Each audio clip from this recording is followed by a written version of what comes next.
Welcome to Obsessed with Assessment. Do you know what, Emma? I was listening to a rival educational assessment podcast last week on... Because there's so many of them. Do you know what? There are an unbelievable amount of educational assessment podcasts. We've found a rich seam here. Anyway, on this one, they describe themselves as being the best assessment podcast. It's a bold statement when this is so good. We're here to interrogate assessment. We're here to question it. We hope to turn it upside down and inside out and to figure out how educators can make the most of it. My name is Sam Deno and I have been working in education for 14 years, 6 years in the secondary English classroom and 8 years working in an innovation role in EdTech. I've been working with assessment for a long time, but I've never actually questioned it, and that's what I'm doing now on this podcast, and I'm doing that with Emma. Well, while Sam brings the secondary knowledge, I have a similar experience in primary, mainly teaching years 2 and year 6, which I always think is quite useful for assessment, because obviously very assessment heavy year groups. And similarly, I've worked in EdTech for the last 7 years, some of that overlapping with whilst I was in schools.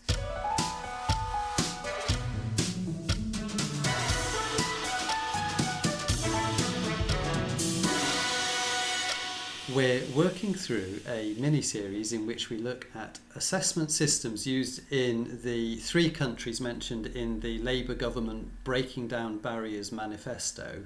And this document actually talks about the countries in relation to their success in minimising the intergenerational income persistence gap. Do you know what that means, Emma? It's a complicated way of saying we're closing the gap between the less wealthy and more wealthy?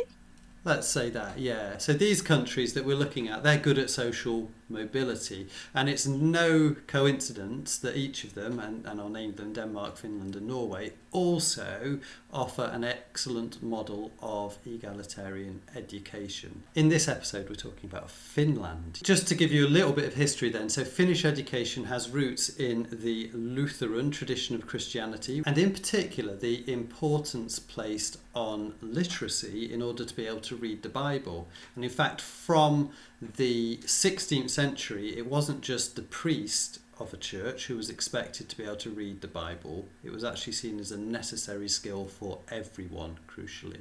In spite of the value placed on literacy for all via that system, actually the current approach to education isn't as old as some of its European neighbours. So we mentioned in Denmark that the modern education system began in the 19th century. Well, actually in Finland, post-war, the country transitioned from an agricultural society to a technology-driven society. So that was going through sort of the 1950s, 1960s.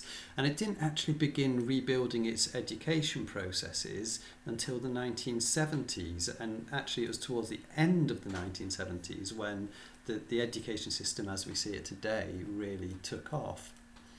So it's quite a modern system. I think that is very interesting. Culturally, I think they think of education and the education system very differently, and that feels like a massive shift. But clearly, that, like you say, that's not always been intrinsic. It is something that's grown, which is, I think, is nice. It's reassuring. I think it is more intrinsic than it would be here. Again, we said last week about the class system in England and how that feeds into society today as well, and that won't have been the case in Finland, where it's a more egalitarian society anyway.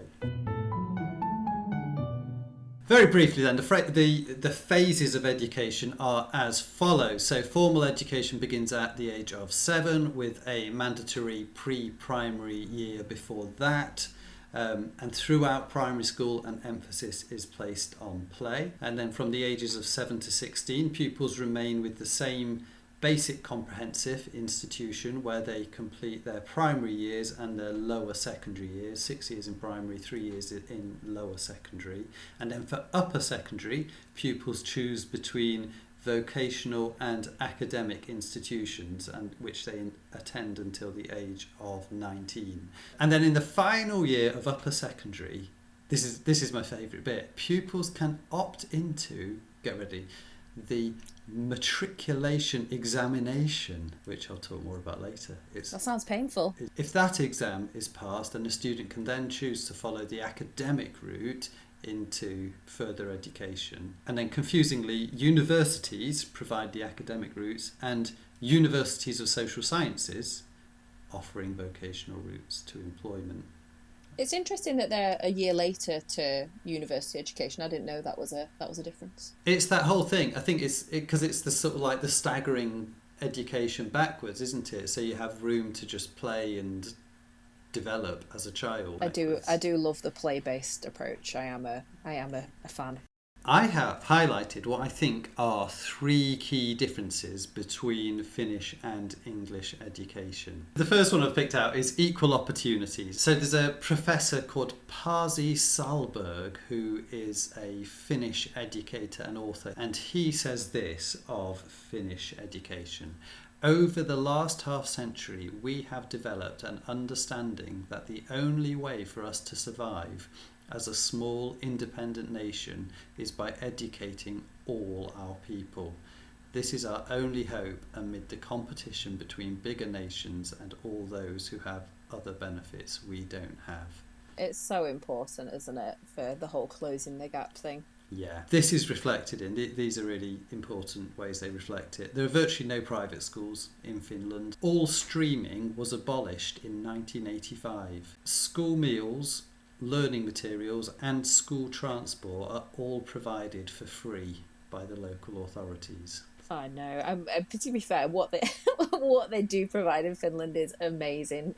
Full stop. So that doesn't surprise me at all. But yeah, I mean, those 3 things are massive, aren't they? Such a big difference compared to here. I'll just give you a little bit on teachers. This is another key difference. There's a huge level of prestige associated with the role of teacher, and it's therefore a competitive occupation to get into. All teachers are required to have studied education to master's level. And I suppose that effect trickles down into the attitudes of students who respect their teachers as professionals. So behavioural issues are not a big feature.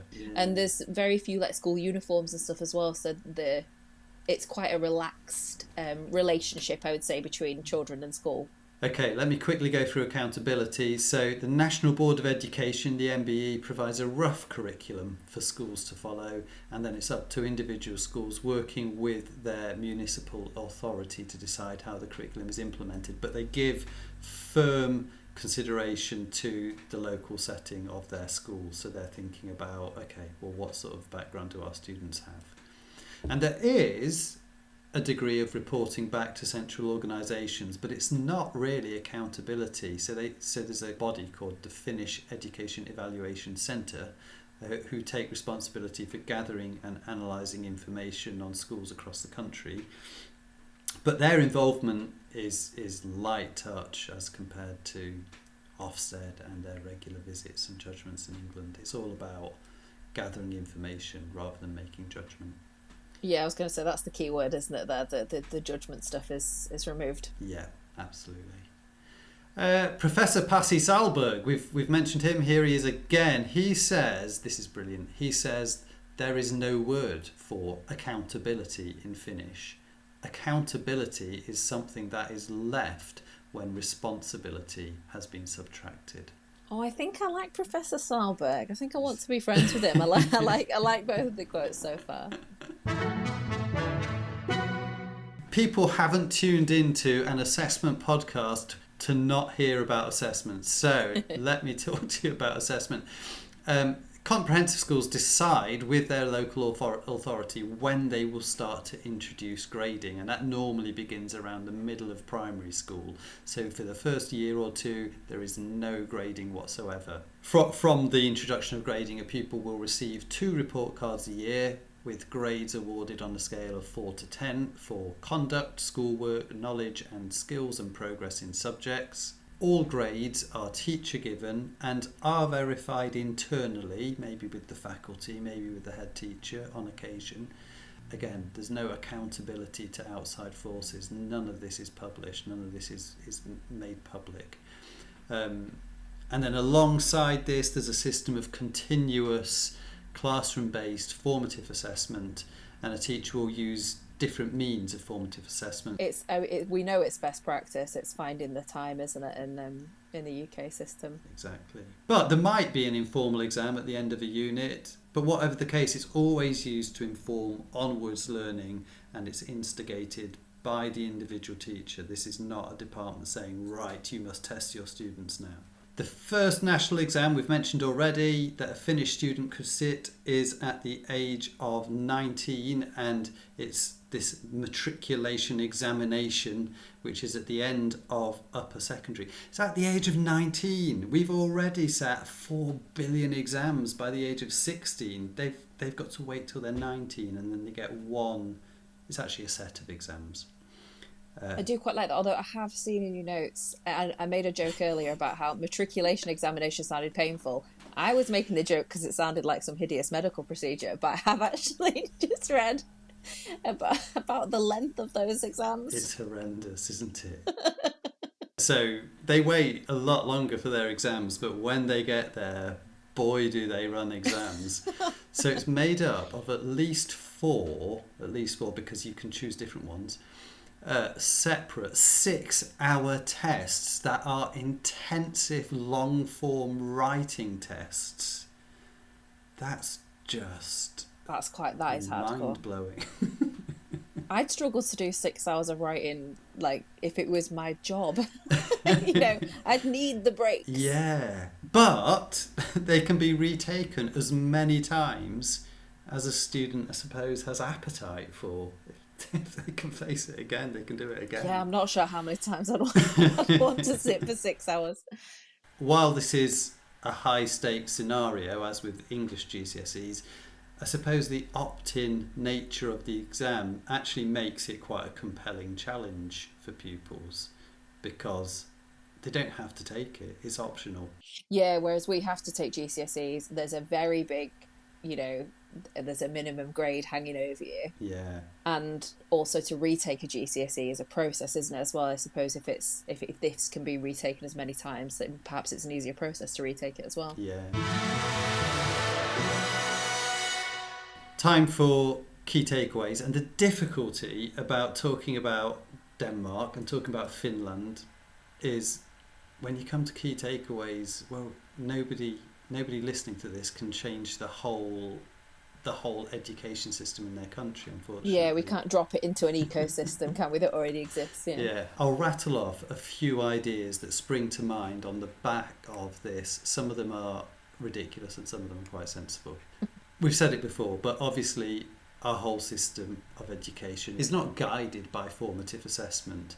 But obviously between exams, we should be trying to use formative assessment as effectively as possible in the classroom. And that can involve regular checking in, which could be built into your lessons and not just tacked on the end of the lesson as like a binary test, pass or fail. I love the idea that checking in and assessment can be phrases that are used interchangeably. I think we need to hold that in mind, that actually checking in when we're talking to a student one-to-one in a classroom about their work, we are effectively assessing them, and we should be able to, and we should be using that to guide our onward instruction from there. Yeah, it doesn't all have to be put into a data sheet and have written comments on it. No, exactly. And that was an interesting thing I found with I think it was a video that I watched about Finland. Somebody was asked, is the workload heavy if you are doing formative assessment all the time? Is it like a burden on workload? And the person that was asked said, no, I clock off at the end of the day, that's it, don't take my work home. The dream. And I think there's teachers listening to this going, what? yeah, exactly. But I think that's because, again, it's the attitude thing of what assessment is. So if assessment is a conversation with your pupil, then you can clock off at the end of the day. If assessment means you have to mark 30 books 5 times a day, then you don't. I like using traffic light indicators, flashcards or whatever, and mini whiteboards. Do you like using those, Emma? Yeah, do you know my little girls' school uses the traffic light indicator a lot. Okay. Children use it to say whether they've understood something or not as a very quick like flash up, like it's very obvious if you see a sea of red in front of you, like, oh, that's on me. Yeah. If you see one red, that's you one-on-one with a child. And they also use it in the books as well to say, so they've literally a little traffic light color-coded dot on some of the pages that come back. So it is a written form of assessment, but it's actually the teacher's not having some labour-intensive comment. Yeah. And it's very clear to both the child and the parent. You know, if you see a red dot, you know that a teacher might speak to you about it, that kind of thing. Yeah. Without needing lengthy comments. But yeah, I'm a fan of something visual and quick. And it's great for, as you say, visual and quick. Like if it's a flashcard, you hold up a red card, your teacher immediately knows, okay, they've not taken that bit in, and so they can go and talk to you, and then they can inform their teaching next. I wondered about this. This might be crazy. I've never done it. So the matriculation examination is elective and students don't have to take it, but more than half of the students in Finland do take the matriculation examination. What do you think about optional tests? Could that be a motivation? Because then it's up to pupils to decide whether they take it. We say, right, you've got to this point, answer these 10 questions if you want. I'd be interested in knowing in Finland how much they, not push it, I don't want to make it sound pressured, but how much it is pushed as a thing to do, a thing that they should do. Yeah, that would be interesting, wouldn't it? Yeah, like what's the what are the kudos that that you get for doing it? You know, how much is it talked about, a thing that's expected of you? Yeah, it would be interesting to do more research. Well, dear listener, we'll leave that to you to do more research. As for us, we are going to have to wrap it up. So thanks so much for listening. If you do want to get in touch, you can email us at assessment@twinkle.co.uk, and please feel free to leave comments wherever you can find comments boxes. Like, subscribe, do all of those things, and tune in next time. Thanks for listening, and bye for now. Bye.